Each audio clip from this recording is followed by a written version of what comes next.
Go to Uganda because the country's economy is in need of a lift. Like many countries, they've weathered the COVID-19 pandemic, the rising cost of living, and most recently, an Ebola outbreak. Well, the government now has an ambitious plan to grow export revenue by $6 billion in the next 5 years. So how are they going to do it?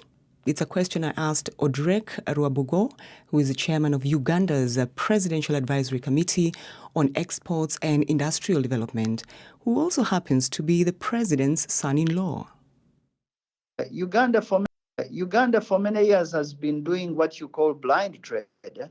You produce coffee or tea or meats. You sell without market research. We're now appointing trade representatives in our key markets. London has a trade representative. The US, Midwest Chicago has a trade representative, as well as Congo and many other countries. These trade representatives give us basic market research on tastes and preferences of those markets so that our producers can be aligned with buyers and consumers. The third thing we're doing is to coordinate our infrastructure for exports. So you think of our aircrafts, we now have an airline. You think of our ports, our roads, our warehouses, our labs, to coordinate them very well so that they lower the unit cost of export than it has been in the past. And then finally, we're working on an export credit fund to create cheaper money that can help de-risk entry of Ugandan products in key markets. So these are the four things we're focusing on these 5 years. All right. To you and wonder, Uganda has been a country for so many years, independent and all that. Why are you now learning that you need to do these things now? I think things have changed. The competitive environment has changed. Corona disrupted a lot of systems in the world. Almost every economy is trying to protect its jobs, putting up barriers. So you have to be aggressive, if I can use that word. You have to be smarter and still comply to WTO standards. Secondly, there are more educated people today in Uganda and more entrepreneurs and more processing capability than 10 years ago. 10, 15 years ago, we used to sell coffee, tea, maybe tobacco, and some tourism. Now we have a palette of more than 100 export products. These products give us an opportunity to act better than we were in the past. So how then would you respond to the fact that the Bank of Uganda's figures show that exports are actually going down?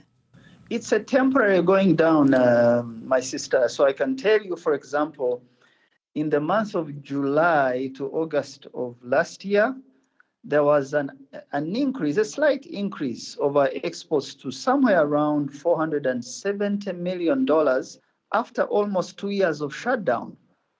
We had the longest shutdowns of the economy, so the service sector lost jobs. Manufacturing companies were employing less, using more power, and power is still expensive. So just the fact of these disruptions based on Corona, followed by Ebola, really affected us. Now, but we're coming back. So this is really, really temporary. We're sure that by end of this financial year, there'll be something better. All right. Are you, though, ready to deal with a country like the neighboring Kenya, which obviously is a leader in exporting, things like flowers, for example, and vegetables? Are you ready for that? What plans do you have in place?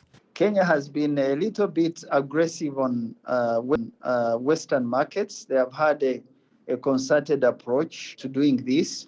So it's good to learn from them. But we know that Kenya takes a lot of our products as intermediate goods and processes them from coffee to tea and re-exports them.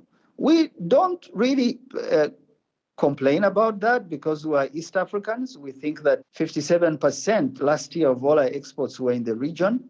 There is no harm. The issue we work on with Kenya is to lessen as much as possible non-tariff trade barriers so that we can sell more dairy products because we're a low-cost producer. Kenya is a high-cost producer. We sell grains, we sell chickens, we sell eggs. We have 2 seasons of rain. We're not yet irrigating much. The cost of water here and in Kenya are different.